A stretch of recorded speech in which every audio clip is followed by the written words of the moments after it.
My son took his wife and Mill to dinner and tried to pay with my card. So I did this. I was in the middle of my weekly grocery shopping when my phone buzzed with a text notification. Nothing unusual about that. At 65 years old, I'd finally mastered the art of texting with my grandchildren, and my phone was constantly lighting up with memes I didn't understand and videos I'd watched just to feel connected to their world. But this text wasn't from any of my grandchildren. It was from my credit card company. Fraud alert. A charge of $847.63 at Bella Not Restaurant has been flagged as potentially fraudulent.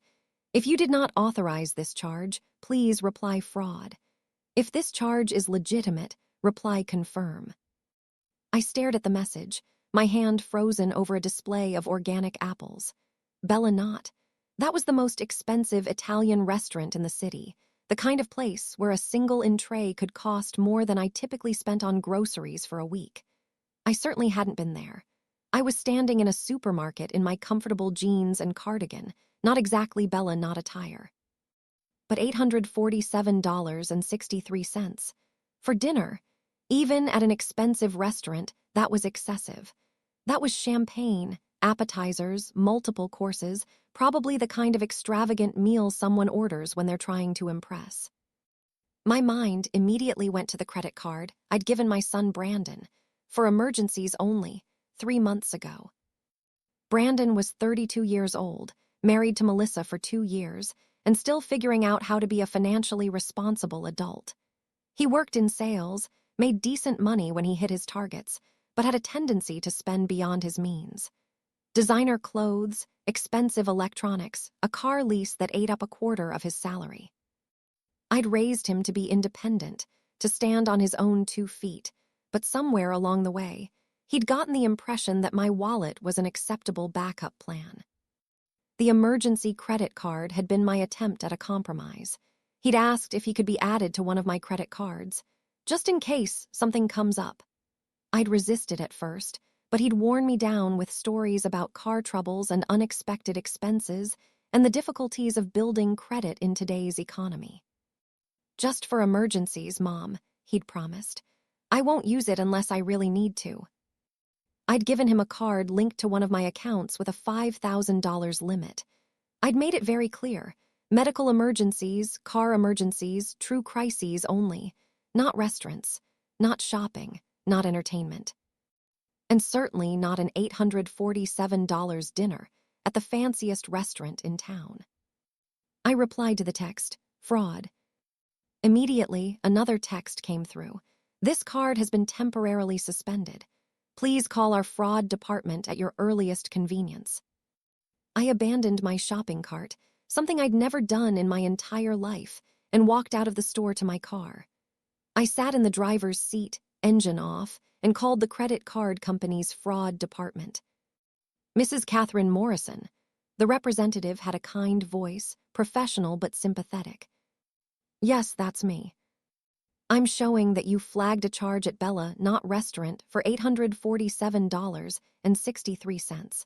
Can you tell me about this charge? I didn't make it. I've never been to that restaurant, but I gave my son an emergency credit card on this account. I think he used it. I see. And was this an authorized use? Absolutely not. The card was for emergencies only. A fancy dinner is not an emergency. Understood. Mrs. Morrison, I'm looking at the charge details now. The transaction occurred approximately 40 minutes ago. The card is still at the restaurant. They haven't closed out the check yet. My mind raced. Brandon was still at the restaurant, still sitting there, probably finishing dessert, maybe ordering after-dinner drinks, completely oblivious to the fact that his mother knew exactly what he was doing. What happens now? I asked. Well, since you've reported this as fraud, we've suspended the card. When the restaurant tries to process the final charge, it will be declined. The cardholder will need to provide alternative payment. A slow smile spread across my face. Brandon was about to learn a very important lesson about the difference between emergencies and indulgences. Thank you, I said. That's exactly what should happen. We'll be sending you a new card within 5 to 7 business days. Is there anything else I can help you with today? No, I think this is going to resolve itself quite nicely. Thank you for the fraud alert. I hung up and sat in my car, imagining the scene that was about to unfold at Bella Knott. Brandon, probably stuffed with expensive pasta and wine, reaching for the card to pay. The waiter running it through. The awkward moment when it declined. The confusion. The embarrassment. The scrambling to find another way to pay. My phone rang. Brandon's name flashed on the screen. I let it ring 4 times before answering. Hello, dear. Mom. His voice was panicked, hushed, like he was trying not to be overheard. Mom, there's something wrong with the card. It's not working. The waiter said it's been declined. Oh, which card would that be? A pause, a very telling pause. The emergency card, the one you gave me. Ah, and why were you using the emergency card, Brandon? Is everything okay? Are you injured? Is Melissa hurt? Did your car break down? Another pause, longer this time. No, nothing like that. We were out to dinner and I thought I had my wallet, but I must have left it at home and... Brandon, I kept my voice level, calm. Don't lie to me. I know you didn't leave your wallet at home. I know you planned to use my card for this dinner. The credit card company sent me a fraud alert for an $847 charge at Bella Knott restaurant. Silence, then barely audible. Oh. Oh, indeed. So let me ask you again. Why were you using my emergency credit card to take yourself, your wife, and, let me guess, Melissa's mother out for an expensive dinner? Mom, I can explain. I'm sure you can. But right now, I think you need to figure out how you're going to pay for the meal you already ate. The card has been suspended. You're on your own. Mom, please. I don't have enough in my account to cover this. And Melissa's mom is here. This is so embarrassing. Yes, I imagine it is. Perhaps you should have thought about that before you decided to use my money to impress your mother-in-law. Mom, come on. You can't do this to me. Everyone's watching. The waiter is waiting. This is humiliating. Brandon, you did this to yourself. You took a card that was meant for emergencies and used it to fund a luxury dinner. That's called theft. I could report this as credit card fraud. In fact, I already did. I could hear voices in the background now. Melissa saying something sharp and urgent. Another woman's voice, probably Diane, Melissa's mother, asking what was going on. Mom, please, Brandon said, and there was real desperation in his voice now. I'm begging you, just this once. I'll pay you back. I swear I'll pay you back. How many times have I heard that before, Brandon? How many times have you promised to pay me back and never did? This is different. You're right, this is different. Because this time I'm not bailing you out. You're a grown man. You chose to spend money you didn't have. Now you get to deal with the consequences. I don't know what to do, his voice cracked. I don't have $800. My credit cards are maxed out. I'll have to wash dishes or something. Mom, please. For just a moment, I felt a pang of sympathy. He was my son, after all. My firstborn. The little boy I'd rocked to sleep and nursed through illnesses and cheered for at baseball games. But then I thought about all the times I'd bailaid him out before. The rent I'd paid when he was between jobs. The car payment I'd covered when his commission check was late. The wedding I'd essentially funded because he and Melissa deserved a perfect day. Every time, he'd promised it was the last time. Every time, he'd sworn he'd learned his lesson. And every time, within months, there was a new crisis, a new emergency, a new reason why he needed Mom's money. Well, not this time. Brandon, I love you, but I'm not helping you out of this situation. You're going to have to figure it out on your own. Call a friend. Have Melissa use her credit card. Ask Diane if she can help. I don't care what you do, but you're not using my money. I can't believe you're doing this to me. His voice rose, angry now instead of desperate. What kind of mother leaves her son stranded at a restaurant? The kind who's tired of being taken advantage of. The kind who wants her son to learn to be responsible. The kind who says no when necessary. Fine, he shouted. Fine, I'll figure it out myself, but don't expect me to call you anytime soon. Don't expect to see your grandchildren. We're done." He hung up on me. I sat in my car, phone in hand, and felt something I hadn't expected. Relief. Pure, absolute relief. For the first time in Brandon's adult life, I'd held my ground. I'd said no and meant it. And yes, it hurt.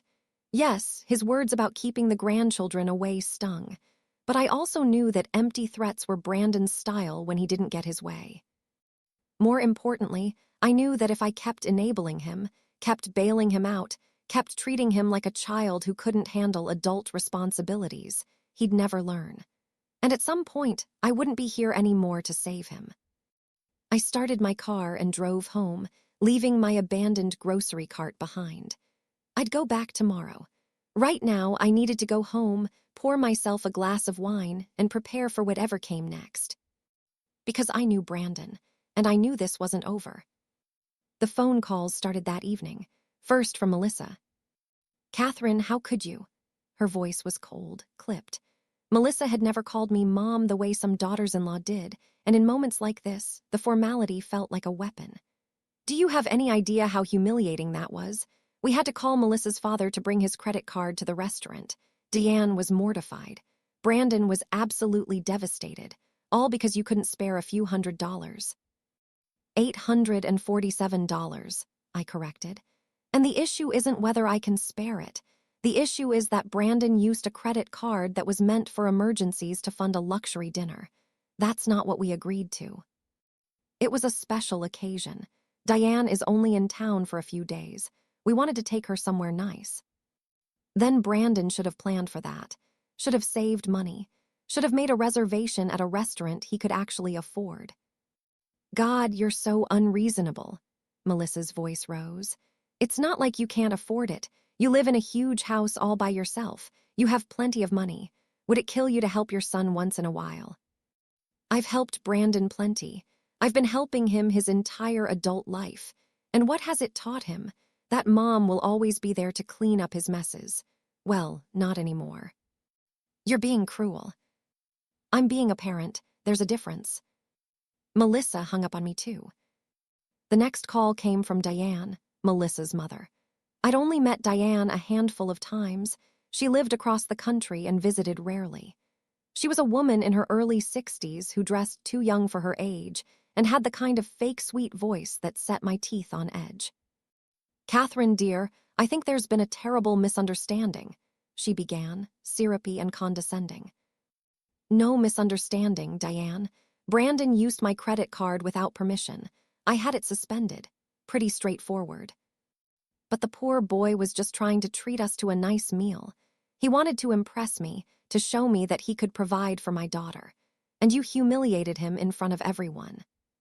Brandon humiliated himself by spending money he didn't have.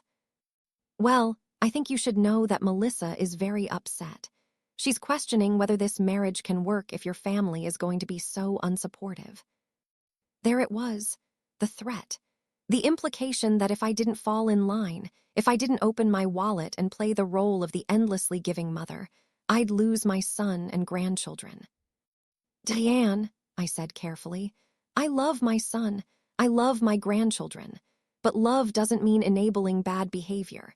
If Melissa is questioning her marriage because I won't fund Brandon's expensive dinners, then perhaps they have bigger problems than my credit card. I'm just saying, family should help family. That's what we do in my family. And in my family, we teach our children to be responsible for their own choices. Different families, different values." She hung up too, but not before making a huffing sound of indignation. I waited for Brandon to call back, but he didn't. Not that night, not the next day. Radio silence. My daughter called instead.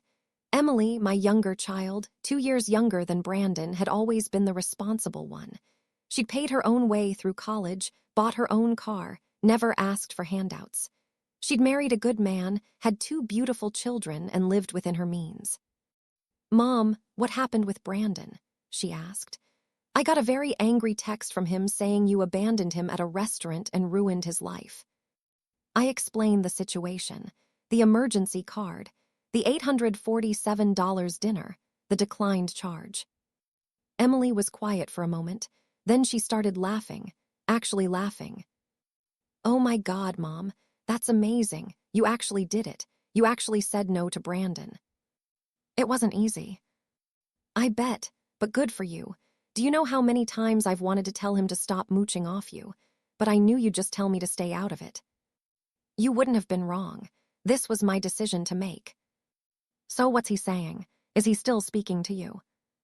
"Not at the moment. He's angry. Melissa's angry. Even Diane is angry, apparently." "Let them be angry. Maybe Brandon will finally learn that actions have consequences. Or maybe he'll just find someone else to enable him." "Maybe," Emily agreed, "but at least it won't be you." After I hung up with Emily, I sat in my living room. My large, empty living room that Melissa had pointed out I rattled around in by myself, and thought about the choices I'd made. When my husband David died 10 years ago, he'd left me well provided for. Life insurance, his pension, our savings. I'd sold the business we'd built together and invested wisely. I was comfortable. Not wealthy by any means, but comfortable enough that I didn't have to worry about bills or retirement or unexpected expenses. And I'd shared that comfort with my children, helped them when they needed it, supported them through hard times. But somewhere along the way, with Brandon at least, helping had become enabling. Every problem became my problem. Every shortfall became my responsibility. I'd created this situation by never saying no, by always being there to catch him when he fell, by making it easy for him to be irresponsible because he knew Mom would always bail him out. Wells, no more. I went to my computer and drafted an email to Brandon, Melissa, and copied Emily for transparency. "Dear Brandon and Melissa, after the events of yesterday, I think it's important to clarify a few things. When I gave Brandon the emergency credit card 3 months ago, we agreed it was for emergencies only. Medical expenses, car trouble, true crises. An $847 dinner at an expensive restaurant is not an emergency. I understand you're upset that the card was declined. I understand it was embarrassing. But those consequences are the direct result of Brandon's choice to use the card inappropriately. Going forward, I will no longer be providing financial support to Brandon beyond what is already agreed upon, the grandchildren's birthday and Christmas gifts, which I will continue. No more bailouts, no more loans that never get repaid, no more emergency funds for non-emergencies. This is not because I don't love you. This is because I do love you, and I want Brandon to learn to be financially independent and responsible. I hope you can understand and respect this boundary. I'm always here to talk, to offer advice, to spend time with you and the grandchildren. But I'm not here to be an ATM. Love, Mom." I hit send before I could second-guess myself. The response was immediate, from Melissa, not Brandon. "You're cutting off your own son. Unbelievable. Don't be surprised when we don't come around anymore." From Brandon, 10 minutes later. "Thanks for nothing, Mom. Really appreciate you abandoning your family when we needed you most." And from Emily. "Good for you, Mom. Stick to your guns. They'll come around eventually. And if they don't, that says more about them than it does about you." I closed my laptop and went to bed, wondering if I'd just made the best or worst decision of my parenting life. 3 weeks went by without a word from Brandon or Melissa. No calls, no texts, no updates on the grandchildren. It was the longest we'd gone without speaking since Brandon had been born 32 years ago. I went about my life, had lunch with friends, attended my book club, volunteered at the library. Saw Emily and her family every Sunday for dinner, played with my grandchildren from that side of the family. But Brandon's absence was a constant presence, a weight I carried everywhere I went. My friends noticed. "You seem distracted, Catherine," Margaret said over coffee one afternoon. Margaret had known me for 20 years, since our kids had been in school together.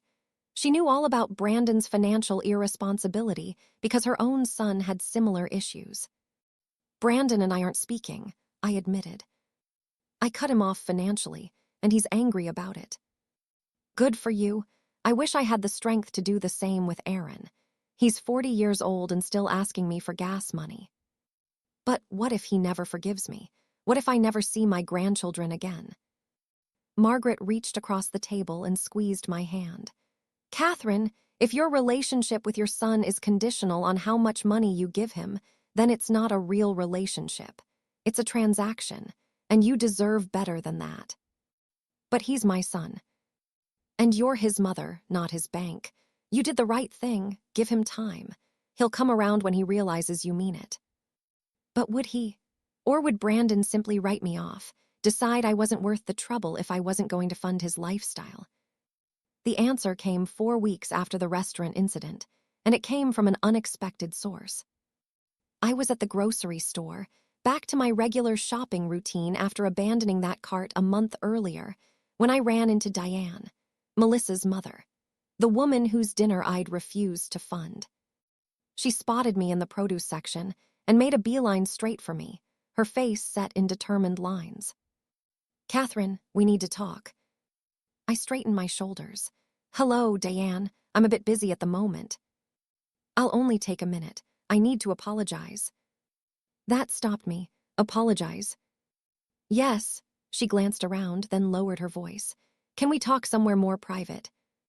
We ended up in the store's small cafe area, sitting at a table with mediocre coffee and the hum of grocery store activity around us.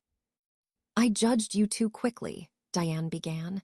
That night at the restaurant and afterward, I thought you were being cruel and stingy. But I've been staying with Brandon and Melissa for the past month, and I've seen things that concern me. What kind of things? The way they spend money, the shopping trips where Melissa buys things they don't need, the constant ordering of food delivery instead of cooking, the brand new furniture they bought on credit even though the old furniture was perfectly fine. She paused, stirring her coffee. And the way they talk about you. My stomach tightened. What do they say? That you're selfish, that you're rich and won't share, that you owe Brandon support because you're his mother. Melissa says you should sell your house and move into a smaller place so you can give them the difference. Deanne looked up at me, her expression troubled. Catherine, I'm not blind to my daughter's faults, but I raised her better than this. This entitlement, this expectation that you should fund their lifestyle, it's not healthy. No, I agreed quietly. It's not. I tried talking to them about budgeting, about living within their means. Brandon got defensive and said I didn't understand how expensive it is to maintain their lifestyle. Their lifestyle. As if having expensive taste is the same as having a legitimate need. How did you leave things with them? I cut my visit short, told them I needed to get back home for. Honestly, I made up an excuse. I couldn't stay there anymore, watching them blame everyone else for their financial problems while simultaneously shopping online and ordering expensive dinners. She reached across the table and touched my hand. I'm sorry I called you unsupportive. You were right. They needed to face consequences for their choices. Thank you for saying that. Have you heard from them at all? Not a word in a month. Brandon said I shouldn't expect to see my grandchildren. Diane's face darkened. He's using those children as leverage. That's manipulation, Catherine, pure manipulation. I know, but what can I do? I won't give in to manipulation, but I also don't want to lose my grandchildren. Give it time. Brandon will run out of money eventually, and when he does, he'll come crawling back.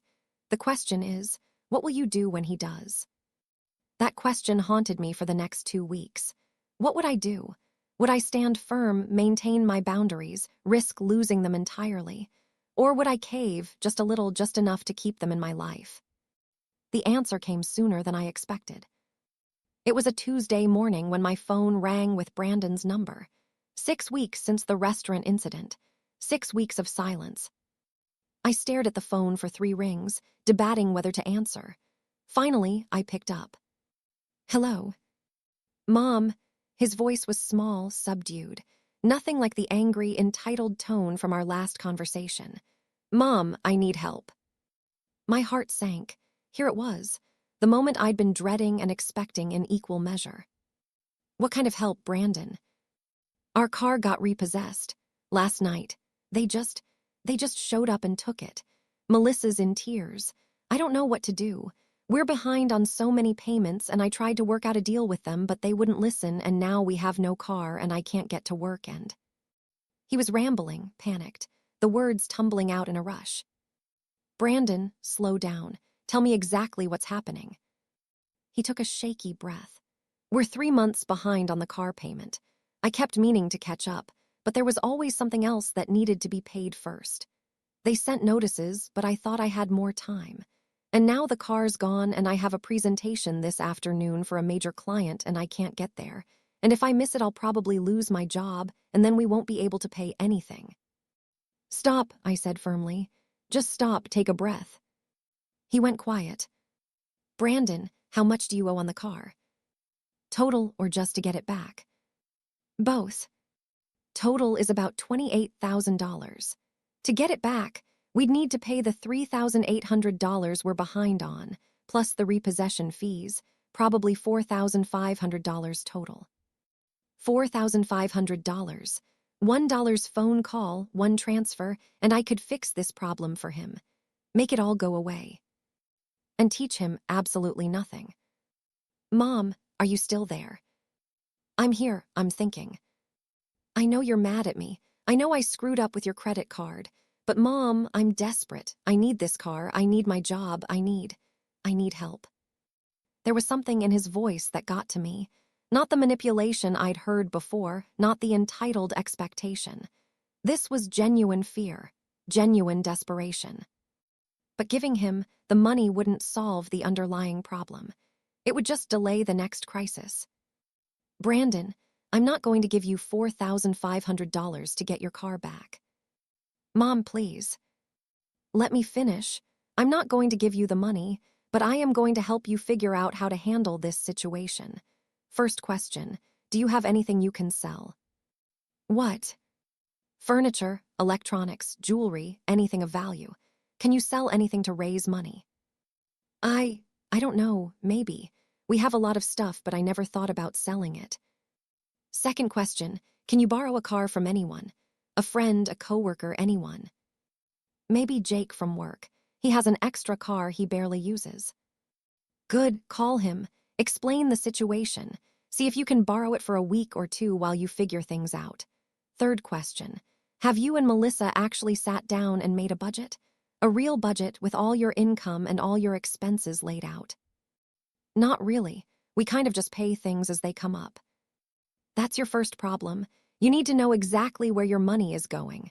Every dollar. Fourth question, are you willing to make some hard changes? Cut cable, stop eating out, cancel subscriptions, downsize your lifestyle. There was a long pause. I don't want to live like that. Brandon, you can't afford to live any other way. You just had your car repossessed. You're behind on payments. This isn't about what you want. This is about what you need to do to survive. But everyone we know lives a certain way. We can't be the poor couple who has nothing. And there it was, the real issue. Not that Brandon couldn't afford his lifestyle, but that he couldn't stand the idea of looking like he couldn't afford it. Brandon, I'm going to be very honest with you. Right now, you are the couple who has nothing. Your car was repossessed. You're behind on payments. You're one missed paycheck away from disaster. The question is, are you going to face that reality and make changes, or are you going to keep pretending everything is fine until you lose everything? Silence on the other end. I can't do this for you, I continued. I won't give you money to fix this problem, but I will help you learn to fix it yourself. I'll sit down with you and Melissa and help you create a budget. I'll help you figure out what you can sell, what expenses you can cut, how you can dig yourselves out of this hole. But you have to want to change. You have to be willing to do the hard work. What if I can't? His voice cracked. What if I try and I still fail? Then you fail, and you learn from it and you try again. That's life, Brandon. There are no guarantees. But I can guarantee that if you keep doing what you've been doing, things will only get worse. He was quiet for a long moment. Then, can you help me today with the presentation? I really can't miss it. Call Jake about borrowing his car. If that doesn't work, call me back and I'll drive you myself. But Brandon, this is the last time I bail you out of a crisis. From now on, you figure out your own transportation, your own emergencies. I'm here to advise and support, but I'm not here to be your safety net anymore." "Okay," he whispered. "Okay, thank you, Mom." He hung up, and I sat there wondering if I'd done the right thing. Wondering if this would finally be the wake-up call he needed, or if he'd just find another way to avoid responsibility. Only time would tell. 2 days later, Brandon called and asked if he and Melissa could come over to talk. To go over their finances, to get help making a budget, to figure out how to get back on track. I agreed with one condition. Emily would be there too. "Why Emily?" Brandon asked, defensive. "Because Emily has successfully managed her own finances for years, because she has good insights, and because I want a witness to whatever we discuss today." He didn't like it, but he agreed. They arrived on Saturday afternoon. Brandon looked tired, defeated. Melissa looked angry, her arms crossed over her chest as she sat on my couch. Emily arrived shortly after, carrying her laptop and a supportive smile. "Okay," I said once everyone was settled. "Let's start with the basics. Brandon, Melissa, what's your combined monthly income?" Brandon fidgeted. "About $6,500 after taxes. It varies depending on my commission, but that's average." "And your monthly expenses?" "I don't know exactly." "Then we're going to figure it out. Right now. Emily, can you pull up a spreadsheet?" For the next 2 hours, we went through every expense. Mortgage payment, car payment, or lack thereof now, insurance, utilities, groceries, gas, phone bills, subscriptions. The list went on and on. What we discovered was staggering. Brandon and Melissa were spending nearly $8,000 a month while bringing in $6,500. They were going $1,500 deeper into debt every single month and had been for over a year. "How is that even possible?" Emily asked, genuinely baffled. "Credit cards," Melissa mumbled. "We've been using credit cards to cover the difference." "And how much credit card debt do you have?" Melissa looked at Brandon. Brandon looked at the floor. "Around $45,000, he finally said. Emily's eyes went wide. I felt my blood pressure spike. $45,000 in credit card debt, I repeated. And you didn't think this was a problem. We were planning to pay it off when Brandon's commission checks got bigger, Melissa said defensively. Or when I got a better job, or when we got our tax refund. We had plans. Plans aren't the same as action, Emily said bluntly. You've been spending $1,500 more than you make every month. That's not sustainable. That's not even close to sustainable. We started going through their expenses line by line, looking for cuts. Cable package, $180 month. You can stream for $30, I said. Gym memberships, $150 month. You can work out at home or run outside. Food delivery and restaurants, averaging $600 month. You need to cook at home. Car lease payment, $450 month. When this lease is up, you buy a used car with cash. Subscription services, Netflix, Hulu, Spotify, various apps, $85 month. Pick 2, cancel the rest. New clothes shopping, averaging $300 month. Stop, completely, for at least 6 months. By the time we finished, we'd identified nearly $2,000 in monthly savings if they made serious lifestyle changes. This is insane, Melissa said, her voice rising. You want us to live like we're in poverty. No eating out, no cable, no new clothes. What's the point of working if we can't enjoy our lives? The point of working is to support yourselves, Emily said. Not to dig yourselves deeper into debt so you can look successful. Easy for you to say. You and Chris make way more than we do. We make about the same, Emily corrected. The difference is we don't spend money we don't have. We don't lease cars we can't afford. We don't order takeout every other night. So we're supposed to be miserable, so we can be financially responsible. You're confusing temporary sacrifice with permanent misery, I interjected. If you make these changes now, cut expenses aggressively, pay down your debt, you can eventually go back to having some of these things. But right now, you're drowning. You need to cut expenses or you're going to lose everything. Brandon had been quiet through most of this, but now he spoke up. What about the car? How are we supposed to get around without a car? I've been thinking about that, I said. Here's my proposal. I will loan you my second car. I had David's old car still sitting in my garage, a reliable sedan I'd kept for sentimental reasons. But there are conditions. What conditions? First, you follow this budget exactly. Every dollar accounted for. Second, you check in with me every week to show me your progress. Third, if I find out you've been hiding purchases or lying about expenses, I take the car back immediately. And fourth, once you've saved enough to buy your own used car with cash, probably 6 to 8 months if you stick to the budget, you give me my car back. Melissa was shaking her head. You'd make us report to you like children, weekly check-ins. That's so controlling. Those are my terms. Take them or leave them. We'll take them, Brandon said quickly. Mom, thank you, really, thank you. Melissa shot him a furious look, but said nothing. One more thing, I added.